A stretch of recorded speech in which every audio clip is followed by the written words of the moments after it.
বন্ধুরা, তোমরা তো অনেক রকমের জ্যাম খেয়েছো। আচ্ছা, তোমরা কি জাম দিয়ে কখনো জ্যাম খেয়েছো? আজকে তোমাদেরকে বলবো জাম দিয়ে কি করে জ্যাম বানানো হয়। অফিস থেকে ঘরে ঢোকার সাথে সাথেই দেখছি শাশুড়ি মা রান্নাঘরে এই কাণ্ড করছে। তো আমি ফ্রেশ হয়ে আসতে না আসতেই দেখি বাটিতে তুলে রেখেছে, হয়ে গেছে বানানো।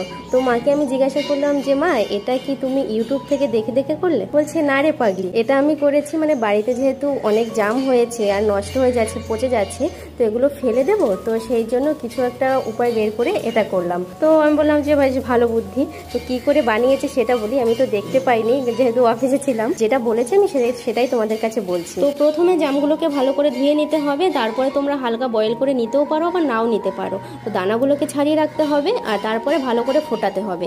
তারপরে এর মধ্যে দিতে হবে চিনি আর লাস্টে একটু দিতে হবে লেবুর রস। তো তারপরে এটা অটোমেটিক্যালি এটা জেলি জেলি টাইপের হয়ে যাবে।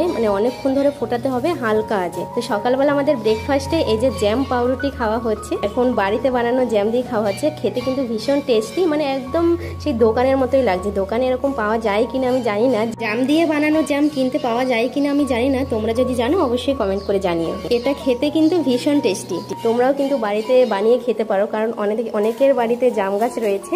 একবার ট্রাই করতে পারো, দেখবে খুব ভালো লাগবে। তো কেমন লাগলো তোমাদের অবশ্যই কমেন্ট করে জানিও, আর ভালো লাগলে অবশ্যই একটা লাইক করে দিও। চলো আজকের মতো বাই, টাটা।